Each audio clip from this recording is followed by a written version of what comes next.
नमस्कार।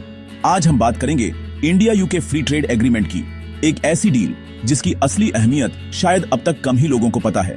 चलिए इसे आसान भाषा में समझते हैं। सोचिए, दो पड़ोसी तय करते हैं कि वे एक दूसरे से सामान लेने देने पर कोई एक्स्ट्रा चार्ज नहीं लगाएंगे। यही है फ्री ट्रेड एग्रीमेंट, जहां देश अपने ट्रेड किए गए प्रोडक्ट्स पर से टैरिफ हटा देते हैं। उदाहरण के लिए, जब इंडिया यूके को आम एक्सपोर्ट करता है या यूके इंडिया को चॉकलेट भेजता है, तो पहले दोनों देशों को टैक्स देना पड़ता था, जिससे प्रोडक्ट्स महंगे हो जाते थे और आम लोगों की जेब पर असर पड़ता था। लेकिन एफटीए के बाद ये एक्स्ट्रा कॉस्ट्स कम हो जाती हैं। ट्रेड आसान, तेज और किफायती हो जाता है। और ये सिर्फ खाने पीने की चीजों तक सीमित नहीं है। कपड़े, कारें, आईटी और बैंकिंग सर्विसेज, सब कुछ इसमें शामिल है। टारगेट है ज्यादा ट्रेड, ज्यादा नौकरियां और दोनों देशों के बीच और भी मजबूत रिश्ते। इंडियन बिजनेस अब यूके में अपने प्रोडक्ट्स और सर्विसेज ज्यादा आसानी से बेच सकते हैं और ब्रिटिश कंपनियां भी इंडियन कस्टमर्स तक तेजी से पहुंच सकती हैं। ये एक विन विन सिचुएशन है जो दोनों देशों के बीच इकोनॉमिक ब्रिज और ट्रस्ट बनाती है। तो अगली बार जब आप इंडिया यूके एफटीए सुने तो समझिए, ये सिर्फ ट्रेड नहीं बल्कि एक दूसरे को आगे बढ़ाने की साझेदारी है। ये डील इंडिया यूके रिलेशंस में एक नया एक्साइटिंग चैप्टर जोड़ रही है और इसकी कहानी अभी शुरू ही हुई है। इस एग्रीमेंट को 2022 में शुरू होकर सालों की नेगोशिएशन लगी। दोनों देशों की टीमों ने 14 राउंड की बातचीत की, जिसमें हजारों प्रोडक्ट्स और सर्विसेज पर डिटेल्स तय की गई। इंडिया अपने टेक्सटाइल्स और मसालों के लिए आसान एक्सेस चाहता था। यूके ने अपनी कारों और व्हिस्की के लिए आसान एंट्री पर जोर दिया।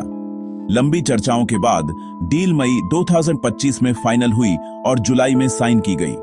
यूके के लिए यह ब्रेक्जिट के बाद नई पार्टनरशिप बनाने के बारे में है। इंडिया के लिए यह एक्सपोर्ट्स को बढ़ावा देने और अपनी इकोनॉमिक स्ट्रेंथ दिखाने का मौका है।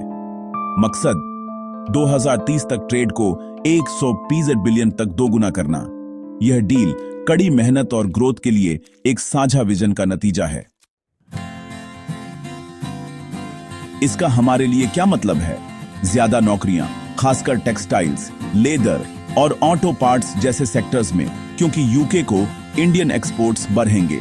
छोटे बिजनेस और कारीगरों को अपने प्रोडक्ट्स विदेश में बेचना आसान लगेगा, जबकि यूके के एंटरप्रेन्योर्स इंडिया के बड़े मार्केट में एंट्री कर सकते हैं। Indian professionals, IT experts, chef, yoga instructors को यूके में काम करने के ज्यादा अवसर मिलेंगे।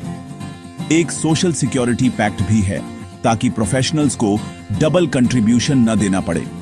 कंज्यूमर्स के लिए यूके में ब्रिटिश गुड्स और इंडिया में इंडियन प्रोडक्ट्स पर ज्यादा विकल्प और संभावित रूप से कम कीमतें होंगी। यह एफटीए अवसर के बारे में है। ज्यादा नौकरियां, ज्यादा बिजनेस और ज्यादा किफायती प्रोडक्ट्स। यह स्टूडेंट्स, वर्कर्स और शॉपर्स सभी के लिए एक जीत है। फायदे दोनों तरफ के परिवारों और बिजनेस को महसूस होंगे।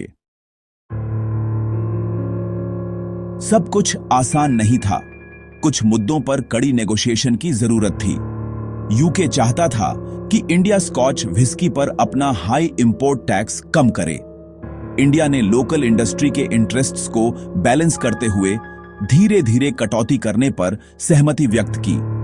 नौकरियों पर इंडिया ने अपने वर्कफोर्स को प्रोटेक्ट किया, यह सुनिश्चित करते हुए कि यूके के प्रोफेशनल्स इंडियन टैलेंट को विस्थापित न करें। डेटा प्रोटेक्शन एक और मुश्किल पॉइंट था, जिसमें दोनों पक्ष नागरिकों की जानकारी को सुरक्षित रखने के लिए काम कर रहे थे। सबसे सेंसिटिव टॉपिक, मेडिसिन पर पेटेंट। इंडिया ने उन नियमों का विरोध किया जो जीवन रक्षक दवाओं को ज्यादा महंगा बना सकते थे। ये बहसें दिखाती हैं कि ट्रेड डील्स पैसे से कहीं ज्यादा हैं। वे वैल्यूज और प्रायोरिटीज के बारे में हैं। दोनों देशों को कॉम्प्रोमाइज करना पड़ा, लेकिन फाइनल एग्रीमेंट आपसी सम्मान को दर्शाता है। कुछ चिंताएं अभी भी हैं, लेकिन डील को बंद करना असली कमिटमेंट दिखाता है। यह इस बात का सबूत है कि कठिन बातचीत भी प्रोग्रेस ला सकती है। पार्टनरशिप इससे मजबूत हुई है। डील साइन होने के बाद आगे क्या? एफटीए ग्रोथ के लिए एक लॉन्च पैड है जो इंडिया के मेक इन इंडिया इनिशिएटिव को ग्लोबल बूस्ट देगा। यह दुनिया को बताता है कि इंडिया बिजनेस के लिए खुला है और मॉडर्न ट्रेड पार्टनरशिप के लिए तैयार है। एग्रीमेंट को अभी भी यूके पार्लियामेंट की अप्रूवल की जरूरत है और फिर नए अवसरों को भुनाना बिजनेस और लोगों पर निर्भर करता है। यह एफटीए फ्यूचर डील्स के लिए एक मॉडल बन सकता है जिससे इंडिया का ग्लोबल इन्फ्लुएंस मजबूत होगा। यह दो पुराने फ्रेंड्सों की एक साथ फ्यूचर बनाने की कहानी है, एक साझा महत्वाकांक्षा और समृद्धि की। अगर हम मिलकर काम करते हैं तो यह डील आने वाली पीढ़ियों के लिए असली चेंज लाएगी। इंडिया यूके पार्टनरशिप के एक नए युग की शुरुआत। चीयर्स।